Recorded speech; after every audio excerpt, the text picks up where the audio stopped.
అందరికీ నమస్కారం. ఒక్క క్షణం ఆలోచించండి. ఒకప్పుడు బలంగా ఐక్యంగా ఉన్న ఒక గొప్ప సామ్రాజ్యం ఉన్నట్టుండి ముక్కలైపోతే ఏమవుతుంది? అంతా గందరగోళం, అధికారం కోసం కొట్లాటలు కదా. సరిగ్గా అలాంటి ఒక అల్లకల్లోల సమయంలోనే భారత చరిత్ర గతిని మార్చేందుకు ఒక అసాధారణ నాయకుడు పుట్టుకొచ్చాడు. గుప్త సామ్రాజ్యం పడిపోయాక ఒక రకమైన రాజకీయ చీకటిలో ఉన్న ఉత్తర భారతదేశాన్ని మళ్లీ ఏకం చేయడానికి ప్రయత్నించిన ఆ చివరి గొప్ప చక్రవర్తి కథను ఈరోజు మనం తెలుసుకోబోతున్నాం.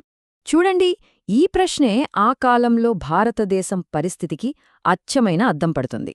ఒకప్పుడు గుప్తుల ఏకఛత్రాధిపత్యంలో ఉన్న దేశం వాళ్ల పతనం తర్వాత అద్దం పగిలినట్టు చిన్న చిన్న రాజ్యాలుగా విడిపోయింది. ఇక ప్రతి రాజు తనదే ఆధిపత్యముండాలని పక్క రాజుతో పోరాడుతూ దేశాన్ని అక్షరాలా ఒక నిరంతర యుద్ధభూమిగా మార్చేశారు. ఈ రాజకీయ శూన్యత ఉంది చూసారా, అదే మన కథానాయకుడి ఆగమనానికి రంగం సిద్ధం చేసింది. ఆనాటి చారిత్రక ఆధారాలని మనమొక్కసారి పరిశీలిస్తే మనకు కనిపించేది ఒకటే: ముక్కలైపోయిన భారతదేశం. ఒకవైపు కూలిపోయిన పాత సామ్రాజ్యపు శిథిలాలు, మరోవైపు ఇదే మంచి అవకాశం అనుకుంటూ పైకి లేస్తున్న ప్రాంతీయ శక్తులు. అయితే ఈ గందరగోళం మధ్యలో నుంచే భారతదేశ భవిష్యత్తును మార్చబోయే ఒక కొత్త రాజవంశం ఉదయించింది. సరే, ఇక విషయంలోకి వెళ్దాం. ముందుగా ఆ సామ్రాజ్యం కూలిపోయాక ఏం జరిగిందో చూద్దాం. సుమారుగా 6వ శతాబ్దం మధ్యలో గుప్త సామ్రాజ్యం పడిపోవడంతో ఉత్తర భారతదేశం మొత్తం ఒక పజిల్లా మారిపోయింది.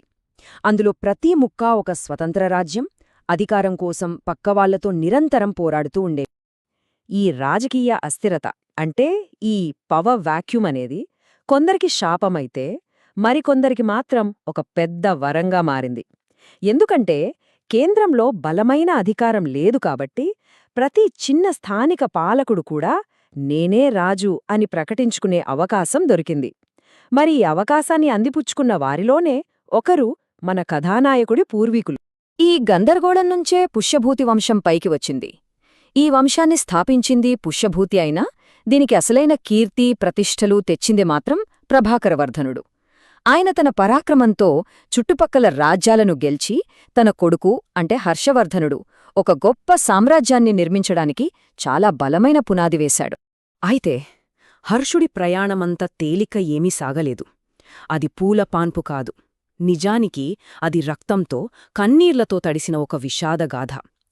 ఊహించని మలుపులు, కుట్రలు, హత్యలు, ఒక నాటకాన్ని తలపించేలా ఉంటుంది. ఇంతకీ ఒక యువరాజు అకస్మాత్తుగా చక్రవర్తిగా ఎలా మారాల్సొచ్చిందో ఇప్పుడు చూద్దాం. ఒక్కసారి పరిస్థితిని ఊహించుకోండి. కళ్ల ముందే కుటుంబం చిన్నాభిన్నమైపోతోంది. ముందుగా తండ్రి మరణించాడు. ఆ బాధనుంచి కోలుకోకముందే సింహాసనమెక్కిన అన్నయ్య రాజ్యవర్ధనుణ్ణి శత్రువులు కుట్రచేసి చంపేశారు. అదే సమయంలో ప్రాణంగా చూసుకునే చెల్లెలు రాజ్యశ్రీని బంధించారు. ఇంత జరుగుతుంటే కేవలం 16ఏళ్ల వయసులో హర్షుడు ఆ ముళ్ల కిరీటాన్ని నెత్తిన పెట్టుకోవాల్సొచ్చింది. నా సోదరుడు చావుకు ప్రతీకారం తీర్చుకోవాలి, నా సోదరిని కాపాడుకోవాలి. ఈ 2 లక్ష్యాలే ఆ యువరాజును ఒక యోధుడిగా మార్చేశాయి. అతని ప్రయాణం మొదలైంది సామ్రాజ్యం మీద ఆశతో కాదు, కేవలం తన కుటుంబం కోసం, ప్రతీకారం కోసం. ప్రతీకారంతో మొదలైన హర్షుడి ప్రయాణం చివరికి ఒక గొప్ప సామ్రాజ్య నిర్మాణానికి ఎలా దారితీసిందో ఇప్పుడు చూద్దాం. తన వ్యక్తిగత విషాదాన్ని ఉత్తర భారతదేశాన్ని ఏకం చేసే ఒక గొప్ప సైనిక యాత్రగా ఎలా మార్చాడో తెలుసుకుందాం. హర్షుడు కేవలం ఆవేశపరుడే కాదు, చాలా తెలివైన వ్యూహకర్త కూడా. ముందుగా అనుకున్నట్టే తన చెల్లెలు రాజ్యశ్రీని రక్షించాడు.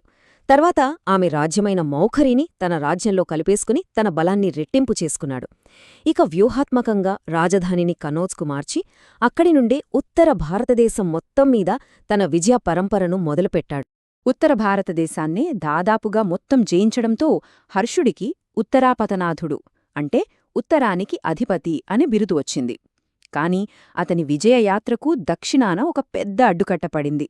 అతనే డక్కన్ను పాలిస్తున్న చాళుక్య వంశానికి చెందిన 2వ పులకేశి. నర్మదానది ఒడ్డున ఈ ఇద్దరు గొప్ప చక్రవర్తులు భీకరంగా పోరాడారు.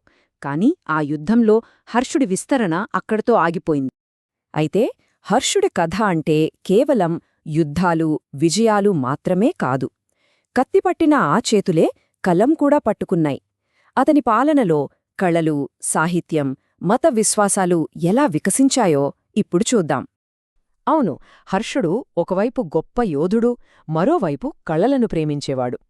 అతని వ్యక్తిత్వంలోని ఈ రెండు విభిన్న కోణాలే అతన్ని చరిత్రలో అంత ప్రత్యేకమైన చక్రవర్తిగా నిలబెట్టాయి. ఇది నిజంగా ఆశ్చర్యం కదా! ఒక చక్రవర్తి, నిరంతరం యుద్ధాలతో, పరిపాలనతో తలమునుకలయుండే ఒక పాలకుడు, గొప్ప నాటక రచయిత కూడా. రత్నావళి, నాగానంద, ప్రియదర్శిక అనే 3 ప్రసిద్ధ సంస్కృత నాటకాలను స్వయంగా హర్షుడే రాశాడని చరిత్ర చెప్తోంది. ఇది ఆయనలోని కళాత్మక కోణానికి ఒక గొప్ప నిదర్శనం. హర్షుడి ఆధ్యాత్మిక ప్రయాణం కూడా చాలా ఆసక్తికరంగా ఉంటుంది. మొదట్లో శివభక్తుడైన ఆయన ఆ తర్వాత మహాయాన బౌద్ధమతాన్ని స్వీకరించి దానికి గొప్ప పోషకుడిగా మారాడు.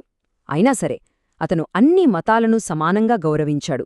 అతని ఆస్థానంలో అన్ని మతాల పండితులకు చోటు కల్పించి మతసహనానికి ఒక గొప్ప ఉదాహరణగా నిలిచాడు. హర్షుడి ఆస్థానం ఆనాటి గొప్ప పండితులకు ఒక కేంద్రంగా ఉండేది. వాళ్లలో ముఖ్యంగా చెప్పుకోవాల్సింది బాణభట్టుడు, ఇంకా హ్యువాన్సాంగ్ గురించి. బాణభట్టుడు హర్షుడి జీవిత కథను హర్షచరిత పేరుతో రాస్తే, చైనా యాత్రికుడైన హ్యువాన్సాంగ్ ఆనాటి భారతదేశం గురించి ఎన్నో అమూల్యమైన వివరాలు అందించాడు. నిజం చెప్పాలంటే వీరి రచనల వల్లే మనకు హర్షుడి కాలం గురించి ఇంత స్పష్టంగా తెలుస్తోంది. మరి హర్షుడు ఉత్తర భారతదేశంలో ఒక మహాశక్తిగా ఎదుగుతున్నప్పుడు దేశంలోని మిగతా ప్రాంతాల్లో పరిస్థితి ఏంటి? గుప్తుల తర్వాత వచ్చిన ఈ యుగాన్ని పూర్తిగా అర్థం చేసుకోవాలంటే ఆ కాలంలోని ఇతర ముఖ్యమైన రాజవంశాలను కూడా మనం పరిశీలించాలి. హర్షుడికి సమకాలీనులుగా దక్కన్లో వాకాటకులు, ఇంకా దక్షిణాన పల్లవులు, మరి హర్షుడి ప్రధాన ప్రత్యర్థులైన చాళుక్యులు తమ ఆధిపత్యాన్ని చూపిస్తున్నారు. ఈ రాజవంశాలు కూడా కళలు, వాస్తుశిల్పంలో తమదైన ఒక ప్రత్యేక ముద్ర వేసేయి.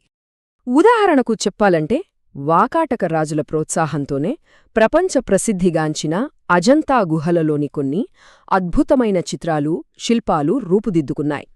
ఇది ఆనాటి సాంస్కృతిక వైభవానికి ఒక నిలువుటద్దంలాంటిది. ఇక ముగింపుగా చెప్పాలంటే హర్షుడి యుగాన్ని మనమొక వారధిలా చూడొచ్చు. ఇది ఒకవైపు ప్రాచీన గుప్తుల స్వర్ణయుగానికి, మరోవైపు మధ్యయుగ భారతదేశంలోని ప్రాంతీయ రాజ్యాల యుగానికి మధ్య ఒక బలమైన సంధానకర్తగా నిలిచింది. ఆ వారధిమీద నిలబడిన చివరి గొప్ప చక్రవర్తే హర్షుడు. చివరగా ఒక ప్రశ్నతో ముగిద్దాం. హర్షుడు అనే వ్యక్తి తన సమయాన్ని శాసించిన గొప్ప నాయకుగా, లేక ఆ గందరగోళ పరిస్థితులే హర్షుడులాంటి నాయకుడిని సృష్టించాయా? చరిత్రను వ్యక్తులు నిర్మిస్తారా, లేక పరిస్థితులే వ్యక్తులను నాయకులుగా మలుస్తాయా? దీని గురించి ఆలోచించండి.